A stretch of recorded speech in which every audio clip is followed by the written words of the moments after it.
Hi everyone, hope everyone is well. This is my review of Hougoumont, Key to Waterloo, 18th of June 1815.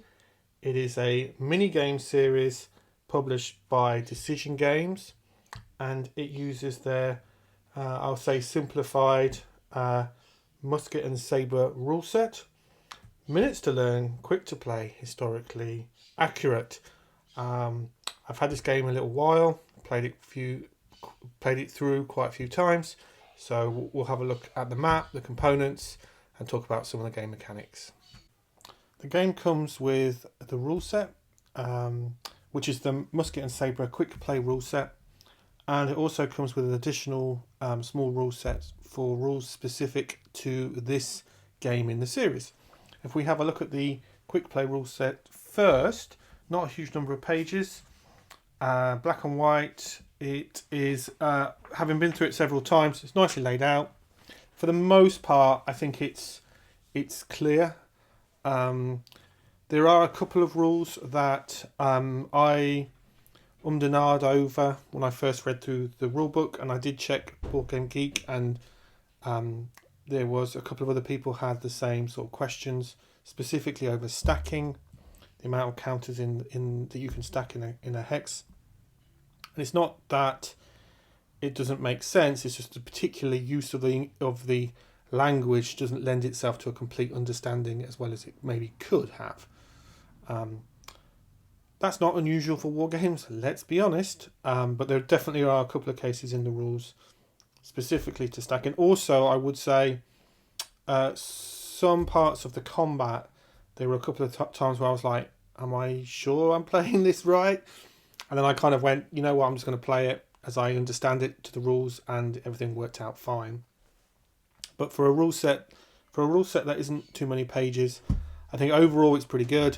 There are a couple of instances, I think, where the language just could be tweaked a little bit to make it even more clear. I think the other thing that the game could do with, although I appreciate it's more pages and therefore more cost, is examples of play. I think examples of play would sort all of those questions out instantly. But as you can see, yeah, not a huge number of pages. It is nicely laid out. So the graphic design is good. It's very readable. Doesn't take long to read. It's basically 5 pages of core rules here, and then the final page is the charts that you will need, and you'll need those. There's no way I could memorize them, so I had to have the charts in front of me. It does mean because the charts are on the back of the rulebook, then you're sort of flipping backwards and forwards quite a lot. But of course you could make your own copy of the charts, no problem at all. The interesting, and I'll probably talk more about the combat. The combat is quite interesting in this game, and I wasn't sure what to expect when I read through the rules. And I played through the game, and in some ways it's quite a different combat system than anything else I've played before. But it's one of the things that's interesting about the game series. I liked it. I can see that maybe not everyone would, if I'm being honest, but I enjoyed it. And when I show the game, I'll talk more about the combat there. And then in addition to the cool rule set, you also get this rule page. It's double-sided. Which is the quick play scenario rule. So these are rules specific to this scenario. There's not too many, mostly around the setup, and then the game sets up really easy, really quick. The victory conditions, which are very straightforward. There are some specific rules around the eliminated units, and maybe eliminated isn't quite the right word really. In my mind's eye, as I was playing the game, when under the game mechanics they were eliminated, I felt that they weren't really thoroughly eliminated, because if they were eliminated, how can they come back on a couple of hours later? But you know, that's a quibble. But the actual rules themselves are quite interesting. The on the backs of the sheet, I've got some historical details around the orders of battle, which is very nice. And the terrain effects chart, which you will be using quite extensively. So whilst playing the game is a small footprint, and we'll have a look at the map in a minute. But I found myself using the terrain effects chart all the time. Because of the nature of the battle, there's hedgerow and these orchards and these fortified walls and these actual buildings as well. But it's nicely laid out. It's easily referenced. The one thing I would say is with this sheet of rules here, no problems understanding, no problems with them during the play. All made a lot of sense to me for the type of game that this is, at the scale it is, and the level of complexity it is. All made a lot of sense. So yeah, I think overall the rules good. A few little quibbles here and there, but nothing too major. Nothing that stopped me from enjoying the game. And when I did have maybe some questions over some of the rules, I just made a decision and played with it, and that worked just fine for me. Component wise, the game's pretty good. You get your small sort of footprint map, as you can see here. It's nicely printed, nicely finished, paper stock. The counters themselves, well designed. The graphics of everything throughout the whole game is really good.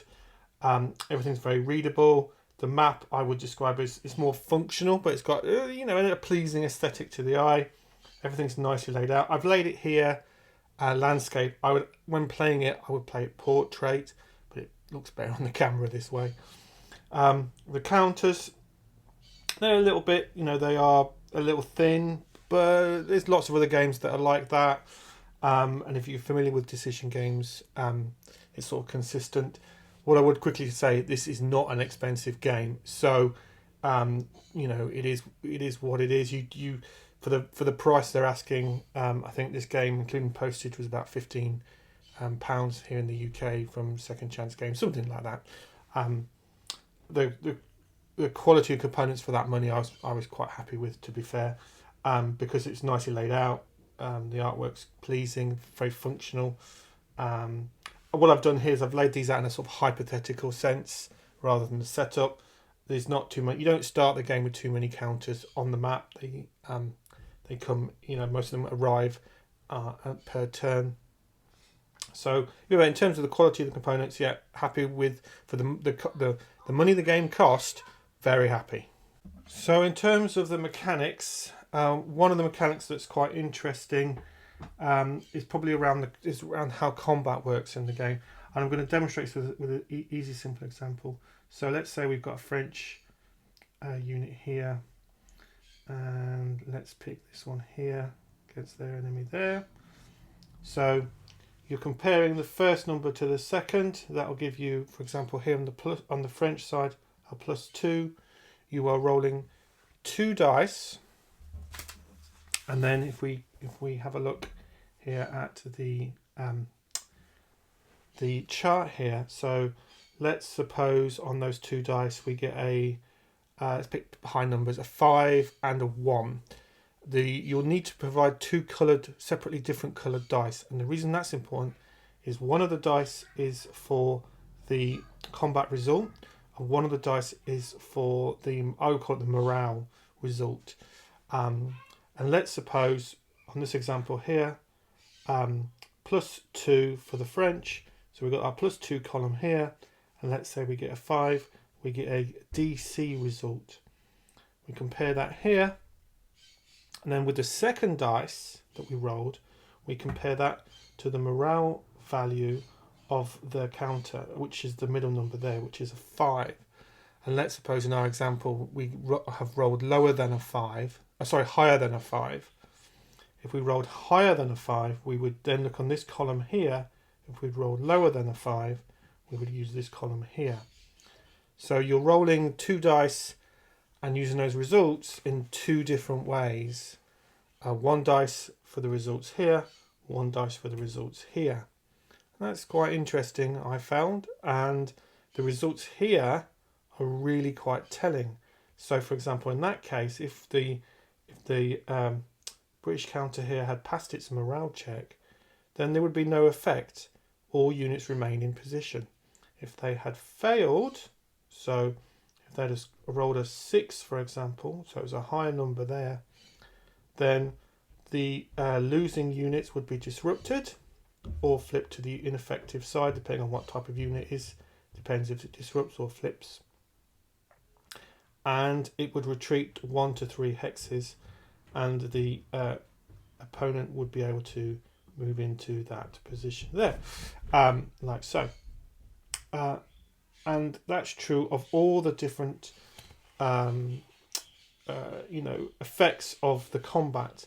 And what I found playing it was that this leads to quite an interesting narrative. I would say that playing the game solo, it solos really nicely, partly because of this. So you're rolling just a couple of dice, one to see the results, the actual impact, and the second is to see what the outcome of those results are based on the second die. It's somewhat harder to explain than it is actually to do it, but it works really, really, really well. I really, really liked it. Occasionally, on this particular scenario, some of the combat results here and these two columns here were, sometimes occasionally, it was better to lose the morale check for that unit, which I found a little weird. So I house ruled it a little bit. It's partly because the British or the Allies units in these hexes here, they can't retreat as a result of some of these. So sometimes French player would want them to pass the morale check so that they would lose lose a step loss. But overall, I found this mechanic worked really well.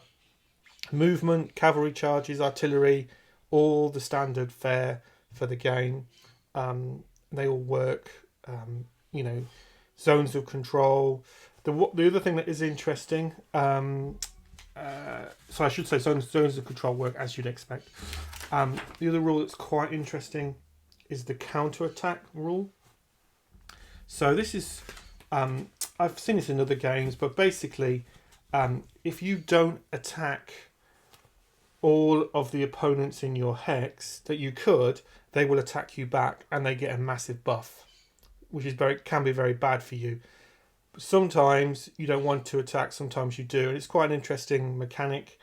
So as the phasing player, we'll call it, you have to decide which hexes you want to attack, knowing that if you don't, they will counter-attack you. Maybe the counter-attack isn't, I'm not sure it's the right term for that mechanic, to be fair. That's not exactly what they're doing. It's more like, if you don't attack them, they will attack you in your phase, and they will attack you, can be quite devastating. This mechanic, I also felt, lends itself well to playing the game solo. Because there's no choices to be made. Well, there's choices to be made as the phasing player as to who you attack and who you don't. And there technically is a choice to make for the non-phasing player to counter-attack. But the way I played it solo, it did lend itself very well. Playing the game solo, I would hasten to add, you are playing both sides. There's no bot or automata or anything like that. You're not playing against the game, you're playing the two sides. So some concluding thoughts. I enjoyed the game more than I thought I was going to. Wasn't entirely sure if it'd be my cup of tea. I did play the game solo. It's not a bot system, you have to play both sides. But I enjoyed that with the mechanics. I did enjoy the combat mechanics. It's quite different, quite fresh, and lent itself well, I felt, to playing the game solo. I think you can play the game two-player just as well. It's just I didn't have the opportunity to do so. The quality of the components are nice. Everything's laid out well. Everything's very readable. Graphic design is very nice. And for the money, I think, like I said, I don't know, £14-15, including postage here in the UK. As war games go, it's not very expensive. It's definitely on the less expensive side by a considerable margin. Quick play game, easily played in an hour and a half. Doesn't take up a lot of room. So, if you are in the market for a small footprint, easy to play, quick playing, Napoleonic themed hex and counter war game, I would have a look at this. I think especially if you enjoy playing these sort of games solo, but not solitaire, so you're playing both sides. The mechanics are quite interesting. They're not too deep in terms of the amount of chrome, but that has its place, and you can play through it in an evening, which I really enjoyed. So yeah, overall, thumbs up. I was definitely a keeper. doesn't take a lot of space on the shelf, so I can imagine myself every now and then taking it off the shelf and playing through, just familiarising myself with the rules, especially if I'm in that mood for that sort of Hougoumont type battle from Waterloo, which of course is very thematic. And I think probably that's one of the things I really enjoyed about it, is it was the theme. The map sort of felt reflective. I played it out in my mind's eye of what was happening. I really enjoyed the narrative, etc., etc. Mechanics, all workmanlike, quite interesting, lent themselves well. So yeah, I hope that was interesting. If you've played this game or other games in this series using this rule set, really interested in hearing any thoughts. So please put something in the comments section. And thanks for watching as ever. Thank you.